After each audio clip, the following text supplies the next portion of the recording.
Hello बच्चों, चलिए प्रश्नों को पढ़ते हैं और समझते हैं। x प्लस ए की घात n के प्रसार में दूसरा, तीसरा तथा चौथा पद क्रमशः 240, 720 तथा 1080 है।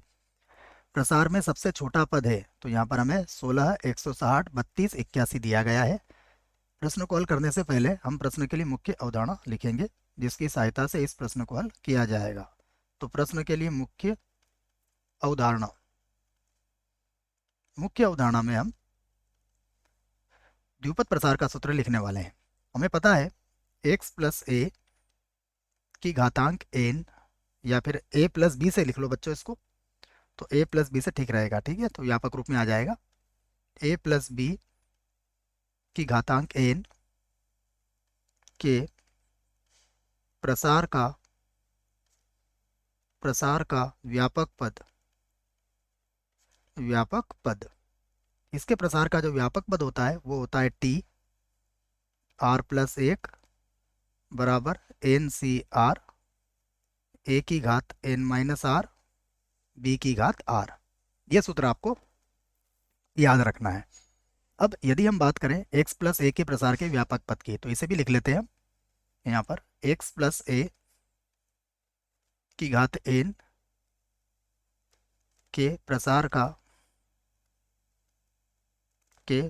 का व्यापक पद। x प्लस ए की घात n के प्रसार का व्यापक पद क्या हो जाएगा? ये होगा टी आर प्लस एक, यहाँ होगा एन सी आर, और ये हो जाएगा,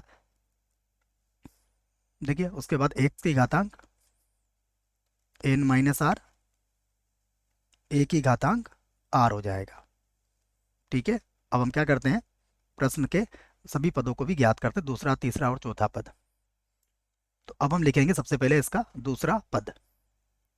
तो व्यापक पद तो हमने ज्ञात कर लिया है। अब दूसरा पद के लिए हम क्या करेंगे, आर का मान कितना रखेंगे इसमें? आर का मान रखेंगे एक। तो ये दूसरा पद आ जाएगा। दूसरा पद देखिए क्या हो जाएगा, दूसरा पद हो जाएगा एन सी एक, उसके बाद एक्स की घातांक एन माइनस एक और ए की घातांक एक। ये हमें कितना दिया हुआ है? ये हमें दिया है 240। तो हम इसे लिख सकते हैं एन एक्स की घात एन माइनस एक गुणा ए बराबर 240। इसे हम समीकरण एक बना लेंगे। उसके बाद अब T3 निकालेंगे। तो T3 के लिए एन सी दो बनेगा, एक्स की घात एन माइनस दो होगा, ए की घात भी दो हो जाएगा, और ये किसके बराबर है? 720 के। तो इसको अगर हल करते हैं तो ये हो जाएगा एन माइनस एक, और बटे में दो का क्रम गुणित होगा, उसे मैं बराबर के इधर ले आऊँगा। एक्स की घात एन माइनस दो, ए की घात दो, बराबर हो जाएगा 720 गुणा दो। अब हम इसका चौथा पद ज्ञात करेंगे। तो यहाँ ज्ञात कर लेते हैं इसका चौथा पद। चौथा पद में क्या आ जाएगा? एन सी तीन, आर का मान तीन रखेंगे, एक्स की घात हो जाएगा एन माइनस का तीन, ए की घातांक हो जाएगा तीन, बराबर कितना है? 1080। अगर इसे हल करते हैं तो ये होगा एन माइनस एक, एन माइनस दो, और बटे में आएगा तीन का क्रम गुणित, जो कितना होता है? छः। तो उसे बराबर के इधर ले आएंगे। तो एक्स की घात एन माइनस का तीन, ए की घात तीन, बराबर हो जाएगा 1080, और गुणा में आ जाएगा छः। इसे बना देंगे समीकरण तीन। अब देखिए ध्यान से, यदि आप समीकरण एक और दो का गुणा करते हैं और उसको दो का वर्ग से भाग लगा देते हैं, तो देखो ए और ए की घात तीन कितना बन जाएगा? ए की घात चार, और ए की घात चार से ए की घात चार कट जाएगा। तो हमारा एक्स का या एन का मान निकल आएगा। तो वही काम हम यहाँ करने वाले हैं। मैं लिख देता हूँ समीकरण एक व तीन का गुणा गुणा करके समीकरण दो के वर्ग से भाग देने पर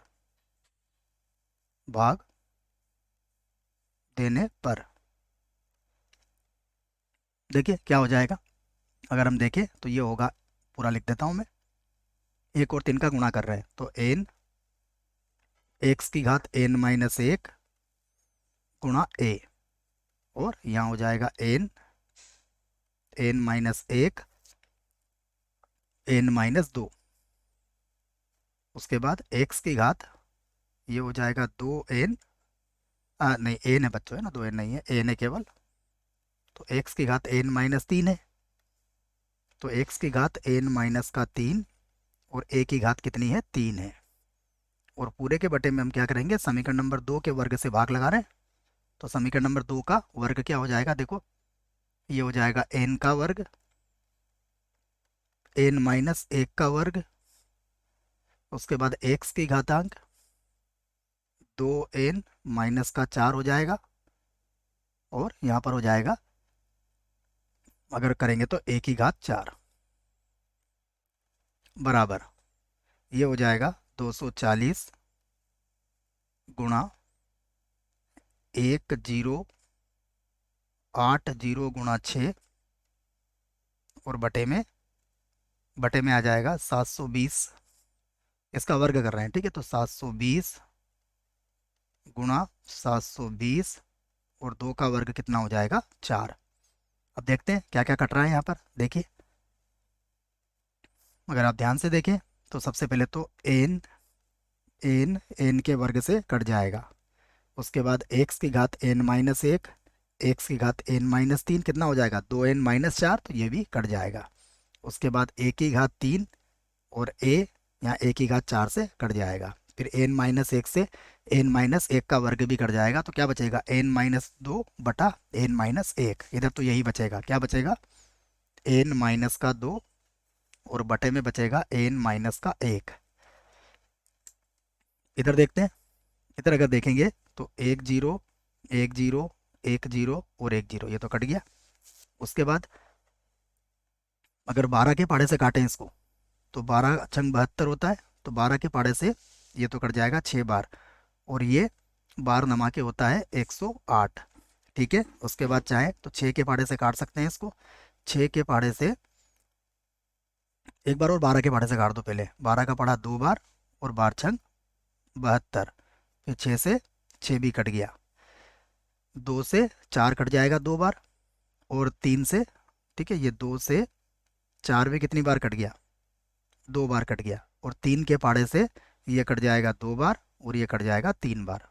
सारे काट दिया बच्चों, 3/4 बचेगा केवल यहाँ पर, तो बराबर कितना बचेगा, 3/4। इसको हल कर लेते हैं, तो ये होगा 4n माइनस का 8, ये होगा 3n माइनस का 3। तो यहाँ से n बराबर कितना आ जाएगा, n का मान आ गया 5। अब ये मान आप समीकरण एक में रख सकते हो। समीकरण एक में n बराबर 5 रखने पर देखिए क्या बन जाएगी समीकरण नंबर एक, ये होगी, 5 को बटे में ले आएंगे आप, तो एक्स की घात n माइनस एक गुणा ए, एक्स की घात n माइनस एक गुणा ए बराबर हो जाएगा 240, और बटे में कितना आ जाएगा, 5। तो 5 से काट दो इसको, 5 चौक हो जाएगा 20, और 5 8 40। इसे समीकरण 4 बना सकते हो।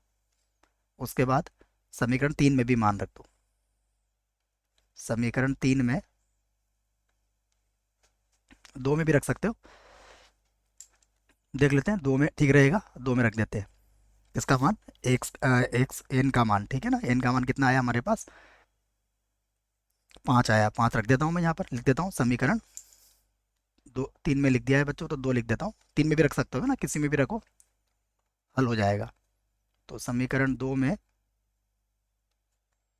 एन बराबर 5 रखने पर तो जब 5 रखेंगे तो देखिए क्या बनेगी समीकरण नंबर 2, ये थी, तो एन का मान 5, 5 में से एक गया 4, तो 5 गुणा 4, ये हो जाएगा 5 गुणा में आ जाएगा 4। उसके बाद यहाँ एक्स की घातांक कितनी हो जाएगी, देखो 5 में से 2 जाएगा तो 3, तो एक्स की घात 3 हो जाएगी, गुणा एक्स की घात 3। उसके बाद ए की घात कितनी है, ए की घात तो 2 है इसमें, तो ए की घात 2 तो वैसे ही रहेगा। उसके बाद ऊपर वाली में भी मान रख देते ना बच्चों, एन का मान रखा था ना अपन ने 5, तो एक्स की घात 4 बन जाता है ये। इसको भी रख ही देता हूँ मैं, क्यों, यहाँ पर हमारे पास 4, 5 में से एक गया, 4 ही लिख देता हूँ, ठीक है ना, फिर बाद में रखना पड़ेगा, यहाँ रख देते हैं हम। तो अब हमारे पास ये बन गया बराबर, कितना है, ये है हमारे पास 720 गुणा 2, 720 और गुणा में आ जाएगा 2। तो यहाँ हो गया एक्स की घात 3, एक्स की घात 3, ए की घात 2 बराबर 20 को बटे में ले आएंगे, तो ये हो जाएगा 720 गुणा 2 और 5 चौक कितना हो जाएगा 20, ठीक है, तो ये 72 हो जाएगा। तो यहाँ से लिख दिया मैंने इसको 72, बराबर कितना हो गया, 72 हो गया। इसे बना दो समीकरण 5। अगर आप देखें तो हमारे पास ये दो मान आ चुके हैं, हम यहाँ से किसी एक का मान निकाल के रख सकते हैं, ठीक है, किसी का भी मान निकाल दो, चाहो तो आप, जैसे आपने समीकरण नंबर 4 से ए का मान निकाल के समीकरण नंबर 5 में आप रख सकते हो, या समीकरण नंबर यहाँ से एक्स की घात 3 का मान निकाल के भी रख सकते हो, ठीक है ना, मैं यह भाग लगा दो, कई तरीके हैं इसको हल करने के। या फिर ये काम कर सकते हो कि समीकरण नंबर 4, ऐसा लिख देता हूँ मैं, समीकरण 4 का वर्ग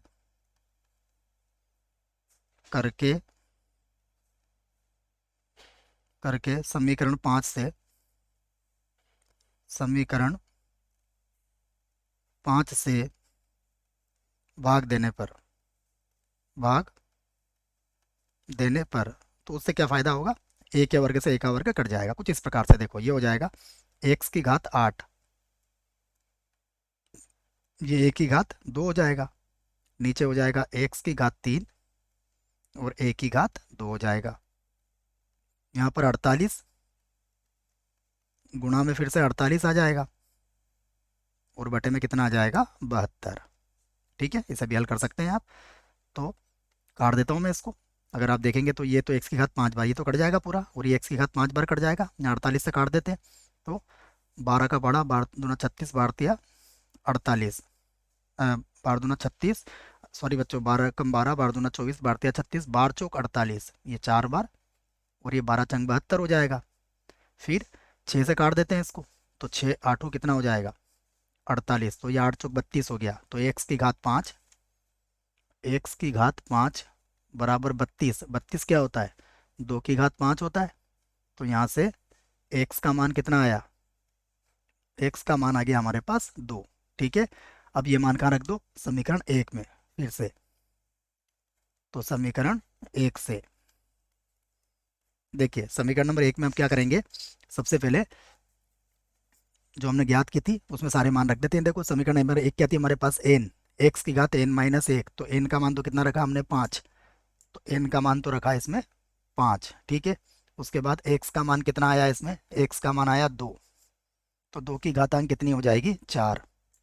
उसके बाद कितना है इसमें, इसमें है ए का ही मान निकालना है हमें, तो यहाँ लिख देते हैं हम ए बराबर कितना है 240, इसको हल कर लेते हैं, तो ये हो जाएगा 5 गुणा में आ जाएगा 2 की घात 4, 16 गुणा ए बराबर 240, ठीक है। अब क्या करते हैं इसको, इसको बटे में ले आते हैं, तो ये हो जाएगा ए गुणा पहले 80 हो गया ये बराबर 240, तो ए बराबर 0 से 0 कट जाएगा, 8 दूना 16, 8 तिया 24, ए का मान हमारा कितना आ गया है 3 आ चुका है, ठीक है। अब हम बढ़ते हैं आगे, ये लीजिए देखिए, अब हमसे जो पूछा गया था उसकी बात करते हैं हम, तो यहाँ पर आते हैं। अब हम लिख सकते हैं एक्स प्लस ए की घात एन, एक्स का मान कितना है, देखिए एक्स का मान जो हमारे पास आया है वो मैं लिख देता हूँ, एक्स का मान है हमारे पास 2, ए का मान है हमारे पास 3, और एन का मान कितना है हमारे पास, एन का मान है 5। यदि इसको हल करें तो देखिए ये क्या बनेगा, ये बनेगा 5C0, उसके बाद 2 की घात 5 और 3 की घात कितनी हो जाएगी 0, उसके बाद 5C1, 2 की घात 4 और 3 की घात कितनी हो जाएगी 1। उसके बाद बनेगा 5c2 गुणा 2 की घात, ये हो जाएगा 5 में से 2 गया तो 3, और गुणा चाहे तो लगा सकते हैं 3 की घात 2। ठीक है। उसके बाद फिर ये हो जाएगा 5c3, ये होगा 2 की घात 2, और 3 की घात कितनी हो जाएगी 3। फिर बनेगा प्लस, ये होगा 5c4 2 की घात 1 3 की घात 4। फिर बनेगा 5c5, तो 2 की घात तो 0 हो जाएगा, और 3 की घात कितना हो जाएगा, 3 की घात हो जाएगा 4। तो यदि आप इसे ध्यान से देखें तो मैं एक बार और हल कर देता हूँ इसको, देखिए क्या मिलेगा हमें। तो ये भी 0, ये भी 0, 2 की घात 5 किसके बराबर होगा, 32 के बराबर। उसके बाद प्लस, ये हो जाएगा 5 गुणा 2 की घात 4 कितना होता है 16, 16 का पढ़ा 3 बार बोलेंगे तो 48। उसके बाद प्लस 5c2, ये 5 गुणा 4 20, ये 10 हो जाएगा। 2 की घात 3 8 होगा, 3 की घात 2 9 होगा। ठीक है। उसके बाद फिर हल करते हैं इसको, तो 5c3 का मान 10 ही होता है, 2 की घात 2 4 हो जाएगा, 3 की घात 3 27 हो जाएगा। 5c4 किसके बराबर होता है, 5 के ही बराबर होता है, तो ये तो 5 हो गया। उसके बाद गुणा 2, और 2 3 की घात 4, ठीक है, तो ये हो जाएगा 81। और प्लस अगर ये हल करेंगे तो ये हो जाएगा 3 की घात 5 होगा बच्चों, है ना, ये गलत लिख दिया है 4, यहाँ पर कितना आएगा 5 आएगा, तो ये हो जाएगा 3 की घात 5। ठीक है, तो ये हो जाएगा 3 एकम 3, और 8 या 24 243। तो अब आप देखिए सबसे छोटा पद इसमें कौन सा है, तो सबसे छोटा पद यहाँ पर लिख देंगे हम, अतः सबसे सबसे छोटा पद, सबसे छोटा पद कितना है यहाँ पर 32 है, तो हमें मिल चुका है सबसे छोटा पद। चलते हैं विकल्प की तरफ। तो सबसे छोटा पद 16 नहीं है, ये भी नहीं है, कितना है 32, तो ये हमारे प्रश्न का सही उत्तर है। आशा करता हूँ बच्चों प्रश्न का उत्तर समझ में आया होगा। धन्यवाद।